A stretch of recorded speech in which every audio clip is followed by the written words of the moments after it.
Corsair Vengeance RGB DDR4 memory modules feature customizable multicolor lighting and are designed for overclocking with XMP 2.0 support. Give your build a unique look with vibrant RGB LED memory by Corsair. Click the link in the description for more information. Excellent!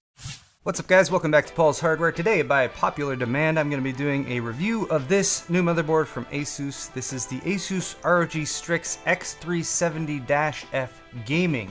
And I've actually been asked quite a few times to review this motherboard, and I think there's a couple reasons why. I'll be doing an unboxing, going over the features, and then doing a setup and demonstration. But before we get into all that, let's talk about position in the marketplace. Because when it comes to Ryzen, people investing in the AM4 platform, I think a lot of the draw for that is that it has a very good price to performance ratio. And this board, costing about $190 at retail as of the filming of this video, is not the most expensive X370 motherboard on the market, but it's definitely not the cheapest either. When it comes to investing in Ryzen, you've got the super budget range, which is about $75 to $100 for a motherboard, and that'll get you a micro ATX, maybe B350 motherboard. And I'm only looking at B350 and X370, by the way, because I think you should stick with an overclocking capable motherboard if you go with Ryzen 5 or Ryzen 7. And then the X370 stuff, which I think you should be investing about $150 to $200 in. So this is towards the high end of that. But again, I think the reason why there's been so much interest in this board is because of the existence of this board, the Crosshair 6 Hero, which has been used for a ton of demonstrations overclocking. This was the initially introduced at launch motherboard that was high-end from ASUS for Ryzen, so you probably saw a lot of coverage of this. However, this one costs about $250. So, what's going to be the difference from the Crosshair 6 Hero going to the X370-F Gaming, besides about $60 less price? So here's a look at everything that comes in the retail box. That's the box, that's the motherboard. Everything else includes, of course, the manual and user's guide. You get a driver disc, which they still do these? I guess they do. You get a set of stickers, so these are just some sort of blingy stickers with the ROG Strix logos on them. You know, love them or hate them, they're there.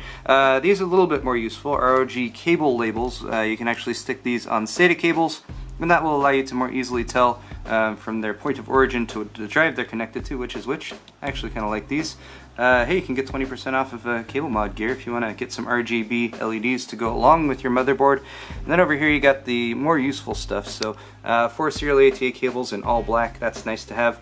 You do get an extension for your LEDs here. It's only one, but it's fairly long, so at least one of your LED strips you could position a little bit better in your case. You of course have an IO shield, and I would say this is a good one because it's got a nice flat black finish on the back, and instead of being the cheapo version with the little metal prongs that stick out everywhere that are annoying, it's got the nice squishy EMI protection there in the back. So that's nice to have. A couple tiny screws here. The one on the left there is just going to be for your M.2 drive, since you've only got one of those on the board. And then a couple more small ones here. These are for the 3D printing mounting points that the ASUS has started to put on some of their boards. So you got a couple of those for mounting. And then they've also included a high bandwidth SLI bridge. So HB SLI for two-way SLI configurations.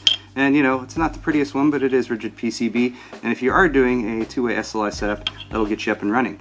Oh, and they've included some zip ties too. That's nice to have. Next, let's run down the board features. I'm going to start off by pointing out all the fan headers. You get a total of 7 on the board, and they're all 4-pin PWM capable. Starting off with 3 right up here in the top right. 2 of them are CPU main and CPU optional. You also have an AIO pump option that's right there. Moving all the way down to the bottom right, you got a couple more down here. One of these is for a water pump, and one of them is a main. Even the ones that are labeled water pump, you can still connect fans up to, so don't worry about that. But they are also set up a little bit more so they're suitable for AIO pumps, or if you're doing a water-cooled build.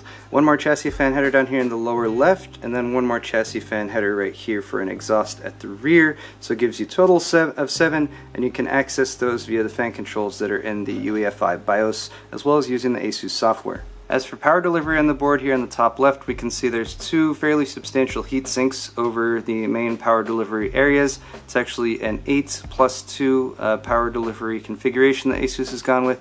8 main phases for the CPU, 2 more phases for the SoC functions on the CPU, and then pretty nice clean design overall. There's also an accent light right here on the rear I/O, and there's actually multiple LEDs within that that can change different colors to give you a nice sort of contrasting look as it's switching between stuff, or a rainbow, or sort of, it works with a lot of different effects features that are available in the ASUS Aura software. Of course, here in the top right you have your 4 DDR4 DIMM slots for dual channel DDR4, pretty standard for any B350 or X370 motherboard. Here's a 24-pin main power connector for the motherboard. There is a USB 3.1 header right there, and that's actually coming straight from the chipset, so that's a native connector, and it is the new style connector that ASUS worked with. We've seen it implemented on a few more motherboards lately, but there are some case manufacturers out there who are working to get that header implemented on cases as well, and definitely a huge upgrade over the standard USB 3 connector. The chipset heatsink is right here. It's got a nice clean look to it. Note that there is no LED lighting on the chipset heatsink. That's actually one of the big differences between this motherboard, the X370-F gaming, and the B350 gaming. So the X370 has the accent light up here. The B350-F gaming has the accent light on here, and it can get blocked by graphics cards if you have dual slot graphics cards in there. So it's up to you whether you think one is better than the other, but I do want to point out that that B350-F gaming from ASUS costs only about $130 or $140 MSRP, and even as of this morning I saw it on Newegg for $109 plus a $15 mail-in rebate, although it wasn't in stock. So bear that in mind whether or not you can actually find it. Now, all Ryzen CPUs are going to give you 24 PCI Express Gen 3 lanes, and here's basically how they're configured. 4 of them go directly to the chipset to provide chipset functions. 8 go to this top slot here. Actually, you can do 8 or 16 all to the top slot here. If you're using a two-way configuration, it'll be by 8 in the top, and by 8 and this one here. If you're counting up, that's 4 plus 8 plus 8, that makes 20. Gives you 4 left over, and those 4 leftover ones are going to the M.2 slot right here. So you get a full PCI Express Gen 3 by 4 connection for M.2 NVMe drives down there, and ASUS has actually gone all the way up to the 110 length here. So 2280 is going to be pretty standard right there, but even if you have a longer M.2 drive, you can fit it. So that's kind of cool. It is the only M.2 slot on the board, but that is pretty common with these Ryzen setups, simply because there's not enough PCIe lanes without using a splitter or something like that. But for most people, a single M.2 NVMe slot is all you're going to need. That's probably where your main SSD will go with your operating system on it. And if you do decide that one isn't quite enough for you, you can get a riser card and put it in the second expansion slot here, and that would work. Now, as for the PCIe lanes going to the chipset has a bit of a splitter going in there to break off certain stuff like connection for SATA ports as well as USB ports. However, it does also control these 2x1 PCI Express Gen 2 slots here, as well as the by 4 slot at the bottom. And bear in mind, you can't use all those at the same time. So you can use this slot and not use both of those, or you can use both of those and not that slot. The top slot fortunately has its own connection, so that doesn't conflict with anything. And then finally down here on the bottom edge you have, of course, your front panel connectors, previously mentioned chassis fan headers, a couple USB 3.0 connectors, so that's nice if you have a case that doesn't support that USB 3.1 connector. Only a single USB 2 header on here, so bear that in mind. If you need a couple of these, you might want to get a splitter from NZXT or something like that. There is a LED, I'm sorry, not an LED, but a temperature header right here where you can connect up a diode and position that wherever you want in your case to monitor some temps. And then of course you have the RGB LED header. There's actually 2 of these on the board. One of them is down here on the bottom edge, and then there's one up here on the top edge as well. So you get the RGB accents on the I/O, and then you got 2 RGB headers where you can add additional RGB LED strips to your case. Just of course make sure you get a compatible one from someone like CableMod or Fantex or something like that. Then finally here in the bottom left you got your audio front panel header, as well as some of the Supreme Effects audio hardware there, audio grade capacitors. This is the Supreme Effects S1220A 8-channel high definition codec in there. It has 120 decibel signal to noise playback and 113 decibel signal to noise ratio recording, and then of course you can see the connectors for that for the 8-channel out, as well as an optical toslink out, as well as the mic in, of course. Rounding things out here on the rear I/O, you got a couple USB 2.0 ports, DisplayPort and HDMI outs if you happen to install an APU on this. Those aren't available yet. They're going to be Ryzen 3 APUs. I'll talk about those when they come out. 6 USB 3.0 ports that are natively controlled by the chipset, an Intel Gigabit LAN, a USB 3.1 connectors, actually 2 of them, a full-size Type A as well as a Type C, Those are controlled by an AS Media add-on chip, and then of course the aforementioned audio connections.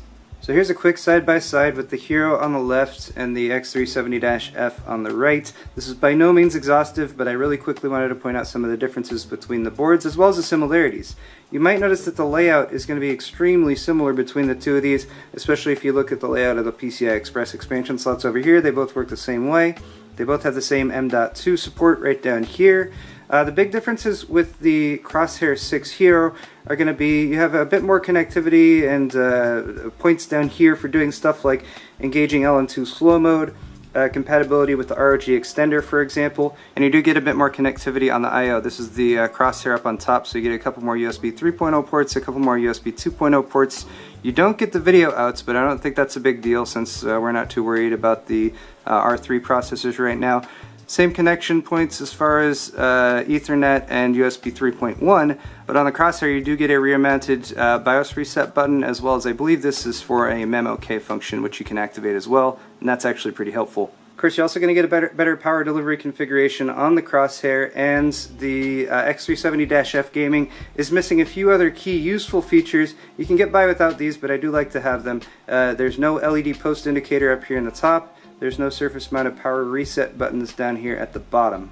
And holy crap, I almost forgot to mention this, but another similarity that this board shares with the Crosshair 6 Hero, especially when it comes to board layout, is it has support for AM3 mounts. So right now, that screw is lined up with the AM4 mount.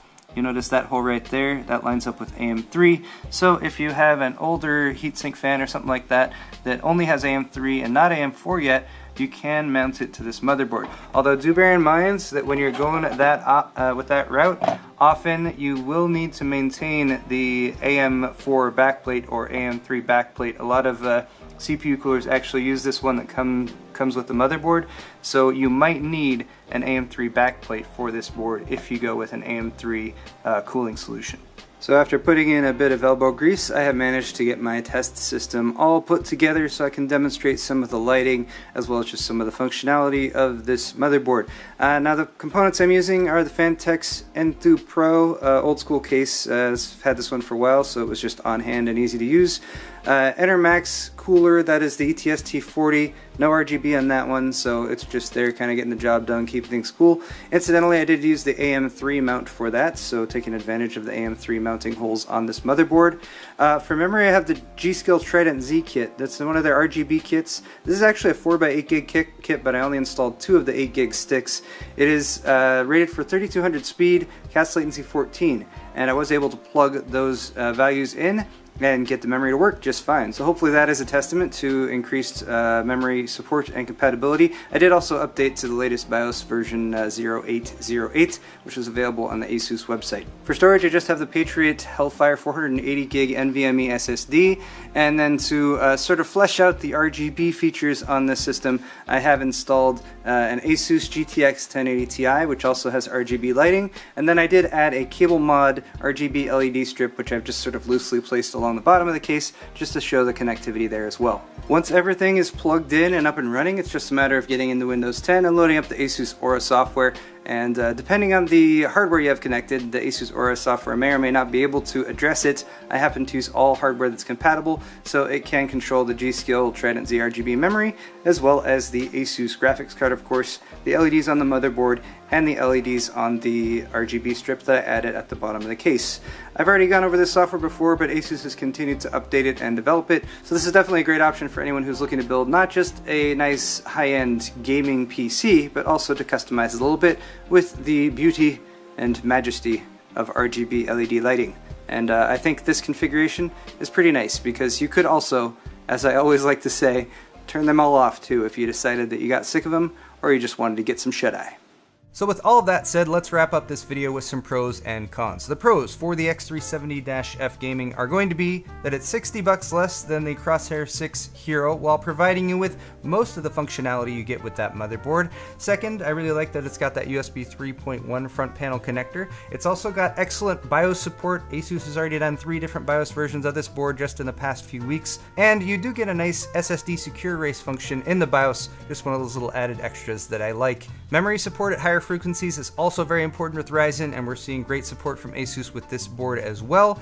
And then finally, RGB implementation. You know, I've seen blingier boards when it comes to RGB, but I like what they've done with the accent up here. Having 2 RGB headers is great, and for anyone who's looking to get an awesome gaming computer as well as getting that RGB functionality in as well, I think you'll be pretty happy with this board, as well as the coordination that you can get if you get an ASUS graphics card as well. As for cons though, I do have a few of them, and the first is going to be the price. It's $190, and that's still a decent $20 to $40 cheaper than you can get other comparable X370 motherboards for.